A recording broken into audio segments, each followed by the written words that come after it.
ఈ మధ్య ఫోన్లు వచ్చిన తర్వాత ఇంకా దరిద్రం అయిపోయారు యవనస్తులు. ఈ వాట్సాప్ చాటింగ్లు, ఫోన్ లో ఇన్స్టాగ్రామ్ చాటింగ్లు, ఎవరు పడితే వాళ్ళతో.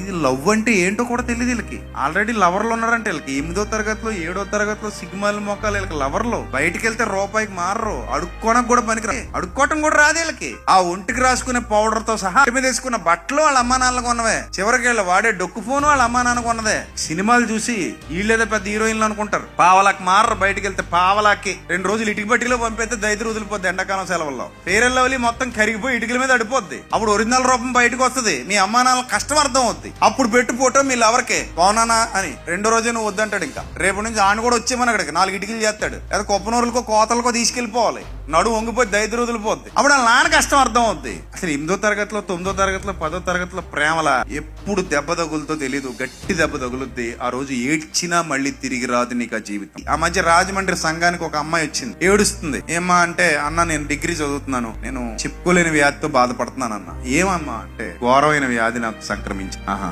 ఎందుకమ్మా? నేను కొంచెం తప్పు మార్గంలోకి వెళ్ళానన్నా, ఒకడిని నమ్మాను, మోసపోయాను, వాడితో శరీరాన్ని పంచుకున్నాను, వాడు నన్ను ప్రేమించానని చెప్పాడు, నా శరీరాన్ని లోబరుచుకున్నాడు, వాడుకున్న వ్యాధిని నాకు అంటించాడు. ఇప్పుడు డిగ్రీలో ఉన్న ఒక ఆడపిల్ల ఆ వ్యాధితో ఇంకేం బతుకుద్ది, ఏమి సాధిస్తుంది, ఏమి లక్ష్యాలు ఉంటాయి, ఏం జీవితం ఎలగబెడద్ది? ఇంకా అయిపోయింది. ఇంక ఇప్పుడు ఏమైనా కొద్ది గొప్ప ఒక ఉద్యోగం సంపాదించినా బతికినంత కాలం ఆ ఉద్యోగంతో వచ్చిన డబ్బులన్నీ దేనికి పెట్టాలి? మందులకు పెట్టాలి. ఇంకొకరిని పెళ్లి చేసుకునే అవకాశం ఉంటదా? ఉండదు. ఎందుకు?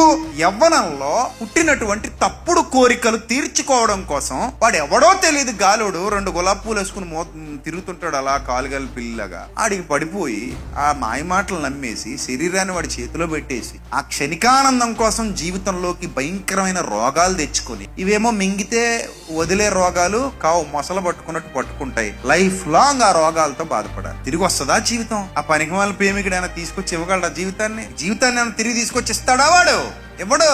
కానీ స్కూళ్లలో కాలేజీల్లో ఈ చెప్పరు, మనకు అవి లేదు. 2 రెళ్ళు 4, 3 రెళ్ళు 6 ఈ సరిపోతాయి మీకు. కానీ మరి జీవిత పాఠాలు ఎప్పుడు నేర్పిస్తారు? నేర్పించకపోతే వీళ్ళకి ఎలా అర్థం అవుతుంది? యవ్వనుడా, నీ యవ్వన దశలో జాగ్రత్త అన్నాడా లేదా ప్రసంగ గ్రంథంలో? నీ యవ్వన మందు సంతోషపడుతున్నావేమో, నీకు ఇష్టమైన మార్గంలో నడుస్తున్నావేమో, నీకు నచ్చినట్టుగా జీవిస్తున్నావేమో, కానీ ఒకానొక దినాన్ని వీటన్నిటికీ నువ్వు లెక్క అప్పగించాలి. లెక్క అప్పగిస్తే సరిపోద్దా? ఎన్ని బాధలు పడాలి? ఇప్పుడు అమ్మాయి జీవితం తిరిగి వస్తుందా? రోగం పోద్దా శరీరంలోంచి? అంత ఈజీనా? సినిమాలు చూసేసి దూడల్లా మూతి పెట్టుకుని బుద్ధి జ్ఞానం లేకుండా ఇష్టం వచ్చినట్టుగా వ్యవహరిస్తుంటారు కొంతమంది ఆడవాళ్ళు, మగవాళ్ళు. సిగ్గు శరం లేదు బతుకులకి. కాలేజీలకు పంపించేది ఎందుకో తెలియదు. వాళ్ళ అమ్మా నాన్న ఎన్ని కష్టాలు అనిపిస్తున్నారో తెలియదు. ఆ తర్వాత ఏడుస్తారు. ఏడ్చినా జీవితాన్ని రిపేర్ ఎవడు చేయలేడు.